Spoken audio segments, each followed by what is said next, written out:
নারায়ণ গঙ্গোপাধ্যায় একজন ভারতীয় বাঙালি লেখক।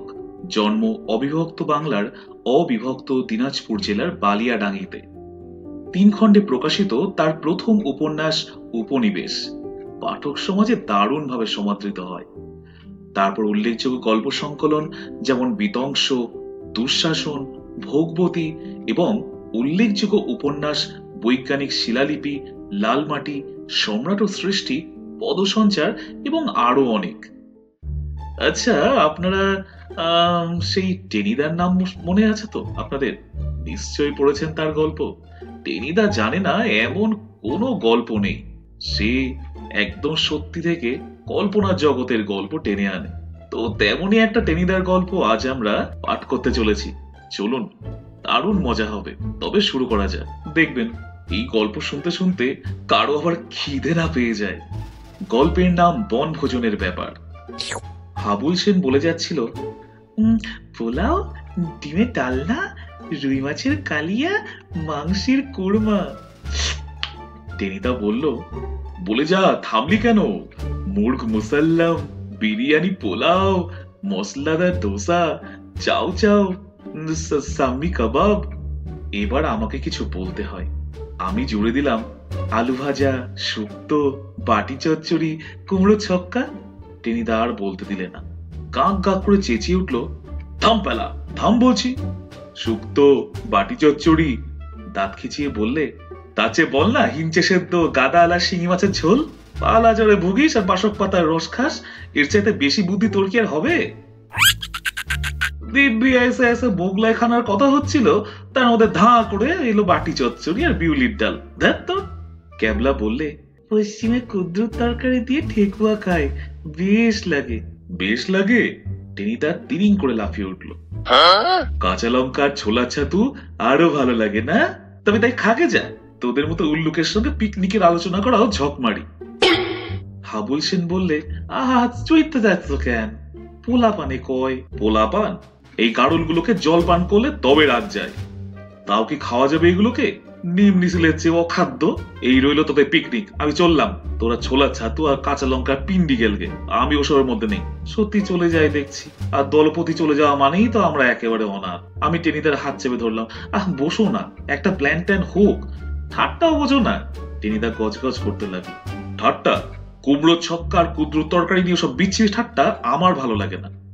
না না, ও সব কথার কথা। হাবুল সেন ঢাকায় ভাষায় বোঝাতে লাগলো, মোগলাই খানা না হইলে কি পিকনিক হইল? তবে লিস্ট কর। টেনিদা নড়ে চড়ে বসলো। প্রথমে যে লিস্টটা হলো তা ঠিক এই রকম: বিরিয়ানি, পোলাও, কোরমা, কোপ্তা কাবার 2 রকম, মাছের চপ। মাঝখানে রেসিকের মতো বাধা দিল ক্যাবলা, তাহলে তো বাবুর্চি চাই, একটা চাকর, একটা মোটর লরি, 200 টাকা। দেখ ক্যাবলা, টেনিদা ঘুষি বাগাতে চাইলো। আমি বললাম, চটলে কি হবে? 4 জনে মিলে চাঁদা উঠেছে 10 টাকা 6 আনা। টেনিদা নাক চুলকে বললে, তাহলে একটু কম সম করে করা যাক, কি বল? একখালি জমিদার সব তোদের দিয়ে ভরদর লোকে পিকনিক করে। আমি বলতে যাচ্ছিলাম, তুমি দিয়েছো 6 আনা, বাকি 10 টাকা গেছে আমাদের 3 জনের পকেট থেকে। কিন্তু বললে এই গাটটা, আর সে গাটটা ঠাট্টার জিনিস নয়। জুৎসই লাগলে স্রেফ গালপাট্টা উড়ে যাবে।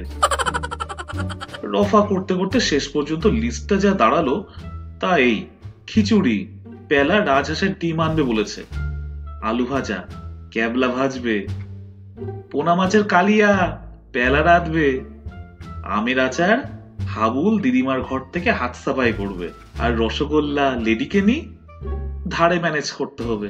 লিস্টটি শুনে আমি হাঁড়ি মুখ করে বললাম, ওর সঙ্গে আর একটা আইটেম জুড়ে দে হাবুল, টেনিদা খাবে।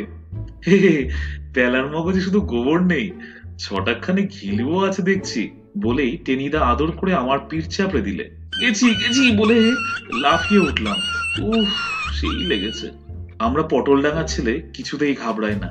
চাটুজ্যেদের রোয়াকে বসে রোজ দুবেলা আমরা গন্ডায় গন্ডায় হাতি গন্ডার সাবার করে থাকি। তাই বেশ ডাটের মাথায় বলেছিলাম, দূর দূর, হাঁসের ডিম খাই ভদ্রলোক, খেতে গেলে রাজ হাঁসের ডিম, রীতিমতো রাজকীয় খাওয়া। কিন্তু কোথায় পাওয়া যাবে শুনি?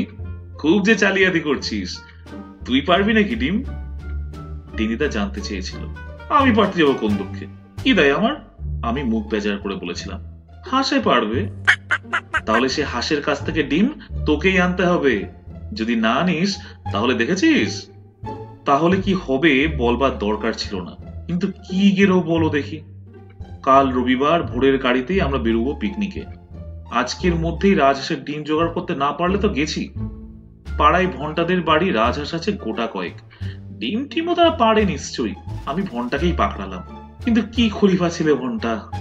2 আনা পাঠার ঘুগনি আর ডজন খানিক ফুলুরি সাবড়ে তবে মুখ খুললো। ডিম দিতে পারি, তবে নিজের হাতে বার করে নিতে হবে বাক্স থেকে। তুই দে না ভাই এনে, একটা আইসক্রিম খাওয়াবো। ভন্টা ঠোঁট বেঁকিয়ে বললে, নিজেরা পোলাও মাংস ছাটবেন আর আমার বেলায় আইসক্রিম, ওতে চলবে না। ইচ্ছে হয় নিজে বের করে নাও, আমি বাবা ময়লা ঘাটতে পারবো না। কি করি? রাজি হতে হলো। ভন্টা বললে, দুপুরবেলা আসিস। বাবা মেজদা অফিসে যাওয়ার পরে মা তখন ভোজ ভোজ করে ঘুমোয়, সেই সময় ডিম বের করে দেব। গেলাম দুপুরে। উঠোনের একপাশে কাঠের বাক্স, আর তার ভেতরে সার সার খুপড়ি। গোটা 2 হাঁস ভেতরে আছে। তারা মনে হয় বসে ডিমে তা দিচ্ছে। ঘন্টা বললে, যা নিয়ে আয়। কিন্তু কাছে যেতেই বিতিকিচ্ছিরি ভাবে ফাঁস ফাঁস করে উঠলো হাঁস দুটো। ফোঁস ফোঁস করছে যে।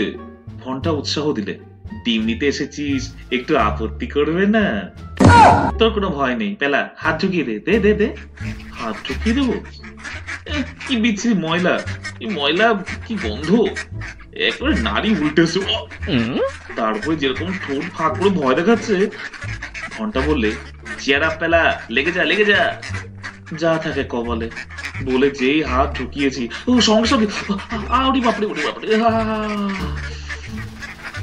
হঠাৎ করে হাঁসটা হাত কামড়ে দিল। সে কি কামড়! হাই মাই করে চেঁচিয়ে উঠলাম আমি। কি হয়েছে রে ঘন্টা, এত গোলমাল কিসের? ঘন্টার মার গলার আওয়াজ পাওয়া গেল। আমি আর নেই। আজকা টানে হাঁসের ঠোঁট থেকে হাত ছাড়িয়ে চোঁচা দৌড় লাগালাম। দৌড় দৌড় করে রক্ত পড়ছে তখন। রাজহাঁস এমন রাজকীয় কামড় বসাতে পারে কে জানতো। কিন্তু কি ফিরোজ ভন্ডাটা জেনে শুনে ব্রাহ্মণের রক্তপাত ঘটালো। আচ্ছা, পিকনিকটা যাক চুকে, দেখে নেবো তারপর। ওই পাঁঠার ঘুগনি আর ফুলুরির শোধ আমি তুলেই ছাড়বো। কি করা যায়? গাঁটের পয়সা দিয়ে মাদ্রাজি ডিমি কিনতে হলো গোটা কয়েক। পরদিন সকালে শ্যামবাজার স্টেশনে পৌঁছে দেখি টেনিদা, ক্যাবলা আর হাবুল এর মধ্যেই মার্টিনের রেলগাড়িতে চেপে বসে আছে। সঙ্গে এক রাশ হাড়ি, কলসি, চালের পুটলি, তেলের ভাঁড়। গাড়িতে উঠতে গিয়ে টেনিদা হাঁক ছাড়লো, এনেছিস রাজহাঁসের ডিম? দুর্গা নাম করতে করতে পুটলি খুলে দেখালাম, এর নাম রাজহাঁসের ডিম। ইয়ার কি পেয়েছিস? টেনিদা গাঁটটা বাগালো। আমি গাড়ির খোলা দরজার দিকে সরে গেলাম। মানে মানে ছোট রাজহাঁস কি না? ছোট রাজহাঁস। কি পেয়েছিস আমাকে শুনি? হ্যাঁ, পাগল না পেট খারাপ? হ্যাঁ? হাবুল সেন বললে, ছাড়ান দাও, ডিম তো আনছে। টেনিদা গর্জন করে বললে, ডিম এনেছে না কচু? এই তোকে বলে রাখছি, পেলার ডিমের ডালনা থেকে তোর নাম কেটে দিলাম। এক টুকরো আলু পর্যন্ত নয়, একটু ঝোলও নয়। মন খারাপ করে আমি বসে রইলাম। ডিমের ডালনা আমি ভীষণ ভালোবাসি, তাই থেকে আমাকে বাদ দেওয়া হয়েছে। আচ্ছা বেশ, খেয়েও তোমরা। এমন নজর দেব, পেট ফুলে ঢোল হয়ে থাকবে তোমাদের। পি করে বাঁশি বাজলো। নড়ে উঠলো মার্টিনের ট্রেল। তারপর ধোঁস ধোঁস ভোঁস ভোঁস করে এর রান্নাঘর ওর ভাড়ার ঘরের পাশ দিয়ে গাড়ি চললো। টেনিদা বললে, বাগুইহাটি ছাড়িয়ে আরো 4টে স্টেশন, তার মানে প্রায় 1 ঘন্টার মামলা। লেডিকেনি হাইটা বের কর ক্যাবলা। ক্যাবলা বললে, এক্ষুনি? তাহলে তো পৌঁছবার আগেই সব সাফ হয়ে যাবে। টেনিদা বললে, সাফ হবে কেন? দুটো একটা চেখে দেখবো শুধু। আমার বাবা ট্রেনে চাপলেই খিদে পায়। এই 1 ঘন্টা ধরে শুধু শুধু বসে থাকতে পারবো না।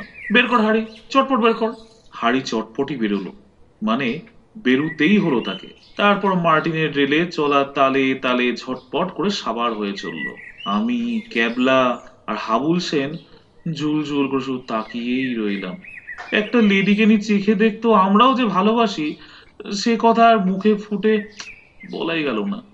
স্টেশন থেকে নেমে প্রায় মাইল খানেক হাঁটবার পরেই ক্যাবলার মামার বাড়ি। কাঁচা রাস্তা, এঁটেল মাটি, আর তার উপর কাল রাতে আবার এক পশলা বৃষ্টিও হয়ে গেছে। আগে থেকেই রসগোল্লার হাঁড়িটা বাগিয়ে নিল টেনিদা। এটা আমি নিচ্ছি, বাকি মোটঘাট গুলো তোরা নে। রসগোল্লাটা বরং আমি নিচ্ছি, তুমি চালের পোটলাটা নাও না টেনিদা। লেডিকের এই পরিমাণটা ভেবে আমি বলতে চেষ্টা করলাম। টেনিদা চোখ পাকালো। খবরদার পেলা, ওসব মতলব ছেড়ে দে। টুপটাপ করে 2-4টে গালে ফেলবার বুদ্ধি, তাই না? বাবা, চালাকি না চরিষ্যতি। দীর্ঘশ্বাস ফেলে গাঁটরি বোঝকা কাঁধে ফেলে আমরা 3 জনেই এগোলাম। কিন্তু 3 পাও যেতে হলো না। তার আগেই ধাই ধবাস টেনে একখানা রাম আছাড় খেলো হাবুল। এই খেয়েছে কচু পোড়া। টেনিদা চেঁচিয়ে উঠলো। সারা গায়ে কাদা মেখে হাবুল উঠে দাঁড়ালো। হাতের ডিমের পুটলিটা তখন কুকড়ে এতটুকু, হলদে রস গড়াচ্ছে তা থেকে। ক্যাবলা বললে, ডিমের ডালনার 12টা বেজে গেল। তা গেল। করুণ চোখে আমরা তাকিয়ে রইলাম সেই দিকে। ইস, এত কষ্টের ডিম, ওরই জন্য রাজহাঁসের কামড় পর্যন্ত খেতে হয়েছে। টেনিদা হুংকার দিয়ে উঠল, দিলে সব পণ্ড করে। এই ঢাকায় বাঙালটাকে সঙ্গে নেই ভুল হয়েছে। পিটিয়ে ঢাকায় বড়টা করলে তবে রাগ যায়। আমি বলতে যাচ্ছিলাম, হাবুল 4 টাকা চাঁদা দিয়েছে, তার আগে কি যেন একটা হয়ে গেল। হঠাৎ মনে হলো আমার পা দুটো মাটি থেকে শু করে শূন্যে উড়ে গেল। আর তারপরেই কাদা থেকে যখন উঠে দাঁড়ালাম, তখন আমার মাথা মুখ বেয়ে আচারের তেল গড়াচ্ছে। ওই অবস্থাতেই চেটে দেখলাম একটুখানি, বেশ ঝাল ঝাল টক টক বেড়ে আচারটা করেছিল হাবুলের দিদিমা। ক্যাবলা আবার ঘোষণা করলে, আমের আচারের 1টা বেজে গেল। টিনিদা খেপে বললে, চুপ কর বলছি ক্যাবলা, এক চড়ে গালের বোমা উড়িয়ে দেবো। কিন্তু তার আগেই টেনিদার বোমা উড়লো, মানে স্রেফ লম্বা হলো কাঁদায়। 7 হাত দূরে ছিটকে গেল রসগোল্লার হাড়ি। ধবধবে সাদা রসগোল্লাগুলো পাশের কাদা ভরা খানায় গিয়ে পড়ে একেবারে লেবুর আচার। ক্যাবলা বললে, রসগোল্লারও 2টো বেজে গেল। এবার আর টেনিদা একটা কথাও বললে না। বলেরই বাকি ছিল। রসগোল্লার শোকে বুক ভাঙা দীর্ঘশ্বাস ফেলতে ফেলতে 4জনে পথ চলতে লাগলাম আমরা। টেনিদা তবু লেডিকেনিগুলো সাবার করেছে, কিন্তু আমাদের সান্ত্বনা কোথায়? অমন স্পঞ্জ রসগোল্লাগুলো। 5 মিনিট পরে টেনিদাই কথা কইল, তো তবু পোনা মাছগুলো আছে, কি বলিস? খিচুড়ির সঙ্গে মাছের কালিয়া আর আলু ভাজা নেহাত মন্দ হবে না, হ্যাঁ? হাবুল বললে, হ হ, সেই ভালো। বেশি খাইলে পেট গরম হইব। গুরু পাক না খাওয়াই ভালো। ক্যাবলা মিটমিট করে হাসলো। শিয়াল বলছিল দ্রাক্ষা ফল অতিশয় খাট্টা। ক্যাবলা ছেলেবেলায় পশ্চিমে ছিল, তাই 2-1টা হিন্দি শব্দ বেরিয়ে পড়ে মুখ দিয়ে। টেনিদা বললে, খাট্টা? বেশি পাট্টামি করবি তো 4টা বসিয়ে দেবো। ক্যাবলা ভয়ে স্পিকটি নট। আমি তখনও নাকের পাশ দিয়ে ঝাল ঝাল টক টক তেল চাটছি। হঠাৎ বুক পকেটটা কেমন ভিজে ভিজে মনে হলো। হাত দিয়ে দেখি বেশ বড়সড় এক টুকরো আমের আচার তার ভেতরে কায়েমি হয়ে আছে। জয় গুরু! এদিক ওদিক তাকিয়ে টপ করে সেটা মুখের মধ্যে পুরে দিলাম। সত্যি, হাউলের দিদিমা বেড়ে আচার করেছিল। আরো গোটা কয়েক যদি ঢুকতো। বাগান বাড়িতে পৌঁছলাম আরো 15 মিনিট পরে। চারিদিকে শুধু সুপুরি আর নারকেলের বাগান, একটা পানা ভর্তি পুকুর, মাঝখানে একটা একতলা বাড়ি। কিন্তু ঘরে চাবি বন্ধ। মালিটা কোথায় কেটে পড়েছে কে জানে। টেনিদা বললেন, কুচপড়া নেই, চুলোয় যাক মালি। বলং বলং বাহলং, নিজেরা উনুন খুঁড়বো, রান্না করব। মালি বেটা থাকলেই তো ভাগ দিতে হতো। যা হবুল, ইট কুড়িয়ে আন, উনুন করতে হবে। পেলা, কাঠ কুড়িয়ে নিয়ে আয়, ক্যাবলাকেও সঙ্গে করে নিয়ে যা। আর তুমি? আমি ফস করে জিজ্ঞেস করে ফেললাম। আমি? একটা নারকেল গাছে হেলান দিয়ে টেনিদা হাই তুললো। এইসব আমি পাহারা দিচ্ছি। সবচাইতে কঠিন কাজটাই নিলাম আমি। শেয়াল কুকুর এলে তাড়াতে হবে তো। যা, তোরা হাতে হাতে বাকি কাজগুলো চটপট সেরে আয়। কঠিন কাজই বটে। স্কুলের পরীক্ষার গার্ডদেরও অমনই কঠিন কাজ করতে হয়। ত্রৈরাশিকের অঙ্ক কষতে গিয়ে যখন ঘোড়া ঘোড়া ঘাস ঘাস নিয়ে আমাদের দম আটকাবার জো, তখন গার্ড মোহিনীবাবুকে টেবিলে পা তুলে দিয়ে ফোর ফো শব্দে নাক ডাকতে দেখেছি। টেনিদা বললে, যা যা, সব দাঁত বের করে দাঁড়িয়েছিস কেন? যা করে রান্না করে ফেল দেখি। বড় খিদে পেয়ে গেছে। তা পেয়েছে বই কি, পুরো 1 হাঁড়ি লেডিকে নিয়ে এখনো গজগজ করছে পেটের ভেতর। আমাদের পড়াতে তো শুধু অষ্টরম্ভা। পেঁচার মতো মুখ করে আমরা কাঠ করি সব কুড়িয়ে আনতে লাগলাম। টেনিদা লিস্টি বার করে বলল, মাছের কালিয়া পেলা রাঁধবে। আমাকে দিয়ে শুরু। আমি মাথা চুলকে বললাম, খিচুড়ি টিচুড়ি আগে হয়ে যাক তবে তো। চপ, খিচুড়ি লাস্ট আইটেম, গরম গরম খেতে হবে। কালিয়া সকলের আগে। নে পেলা, লেগে যা। ক্যাবলার মা মাছ কেটে নুন টুন মাখিয়ে দিয়েছিলেন তাই রক্ষা। কড়াইতে তেল চাপিয়ে আমি মাছ ছেড়ে দিলাম তাতে। আরে, এ কি কাণ্ড! মাছ দেওয়ার সঙ্গে সঙ্গে কড়াই ভর্তি ফেনা। তারপরে আর কথা নেই, অতগুলো মাছ তাল গোল পাকিয়ে গেল একসঙ্গে। মাছের কালিয়া নয়, মাছের হালুয়া। ক্যাবলা আদালতের পেয়াদার মতো ঘোষণা করলো, মাছের কালিয়া 3টে বেজে গেল। তবে রে স্টুপিড! টেনিদা তড়াক করে লাফিয়ে উঠলো। কাঁচা তেলে মাছ দিয়ে তুই কালিয়া রাঁধছিস? এবার তোর পালাজোরের পিলেরই একদিন কি আমার একদিন। এ তো মার্টিনের রেল নয়, সোজা মাঠের রাস্তা। আমার কান পাকড়াবার জন্য টেনিদার হাতটা এগিয়ে আসার আগেই আমি হাওয়া, একেবারে পাঞ্জাব মেলের স্পিডে। টেনিদা চেঁচিয়ে বললে, খিচুড়ির লিস্ট থেকে প্যালার নাম কাট, কাট আগে। তা যাক, কপালে আজ হরিমটর আছে সে তো গোড়াতেই বুঝতে পেরেছি। গোমরা মুখে একটা আমড়া গাছতলায় এসে ঘাপটি মেরে বসে রইলাম। বসে বসে কাঠ পিঁপড়ে দেখছি। হঠাৎ গুটি গুটি হাবুল আর ক্যাবলা এসে হাজির। কিরে, তোরাও? ক্যাবলা বেজার মুখে বললে, খিচুড়ি টেনিদা নিজেই রাঁধবে, আমাদের আরো খড়ি আনতে পাঠালো। সেই মুহূর্তেই হাবুল সেনের আবিষ্কার, একেবারে কলম্বাসের আবিষ্কার যাকে বলে। এই বেলা দেখছোস ওই গাছটায় কিরকম জলপাই পাকছে? আর বলতে হলো না, আমাদের তিনজনের পেটেই তখন খিদে ইঁদুর লাফাচ্ছে। জলপাই, জলপাই! সঙ্গে সঙ্গে আমরা গাছে উঠে পড়লাম। আহা, টক মিঠে মিঠে জলপাই যেন অমৃত।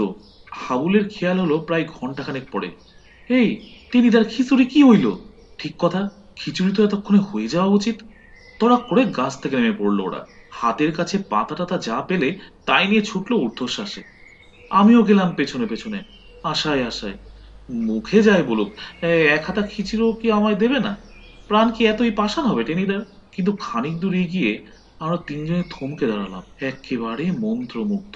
টেনিদা সেই নারকেল গাছটা হেলান দিয়ে ঘুমোচ্ছে আর মাঝে মাঝে বলছে, দে দে, পিঠটা আর একটু ভালো করে চুলকে দে। পিঠ চুলকে দিচ্ছে সন্দেহ কি, কিন্তু সে ক্যাবলা নয়, একটা গোদা বানর। আর চার পাঁচটা গোল হয়ে বসে আছে টেনিদার চারিদিকে। কয়েকটা তো মুঠো মুঠো চাল ডাল মুখে পুড়ছে আর আলুগুলো সাবার করছে, আর আস্তে আস্তে টেনিদার পিঠ চুলকে দিচ্ছে। আরামে হাঁ করে ঘুমোচ্ছে টেনিদা। থেকে থেকে বলছে, দে ক্যাবলা, আর একটু ভালো করে চুলকে দে। এবার আমরা তিনজনে গলা ফাটিয়ে চেঁচিয়ে উঠলাম, টেনিদা, বাদর বাদর, টেনিদা! কি, আমি বাদর? বলেই টেনিদা হাঁ করে সোজা হয়ে বসলো। সঙ্গে সঙ্গে বাপ বাপ বলে চিৎকার। চোখের পলকে বানরগুলো কাঁঠাল গাছের মাথায়। চাল ডাল আলুর পুটলিও সেই সঙ্গে। আমাদের দেখিয়ে দেখিয়ে তবিরত করে খেতে লাগলো। সেই সঙ্গে কি বিচ্ছিরি ভেঙচি! ওই ভেঙচি দেখেই না লঙ্কার রাক্ষসগুলো ভয় পেয়ে যুদ্ধে হেরে গিয়েছিল। পুকুরের ঘাটলায় চারজনে আমরা পাশাপাশি চুপ করে বসে রইলাম, যেন শোক সভা। খানিক করে ক্যাবলায় স্তব্ধতা ভাঙলো। বনভোজনের 4টে বাজলো। তা বাজলো। টেনিদা দীর্ঘশ্বাস ফেললো। কিন্তু কি করা যায় বলতো পেলা, সেই লেডিকেনিগুলো কখন হজম হয়ে গেছে। পেট চুই চুই করছে খিদেই। অগত্যা আমি বললাম, বাগানে একটা গাছে জলপাই পেকেছে টেনিদা। জলপাই? ইউরেকা! বনে ফল ভোজন, সেইটাই তো হলো আসল বনভোজন। চল চল, শিগগিরই চল। লাফিয়ে উঠে টেনিদা বাগানের দিকে ছুটলো। আমাদের গল্পটা তো এই পর্যন্তই। বুঝতেই পারলেন টেনিদা কিভাবে তার বনভোজনটা করলো। কারোর খিদে পায়নি তো? খিদে পেলে খেয়ে নিন। আর অবশ্যই আমাদের চ্যানেলটাকে সাবস্ক্রাইব করতে ভুলবেন না। পরের গল্পের জন্য অপেক্ষা করুন, আমরা শিগগিরই ফিরবো।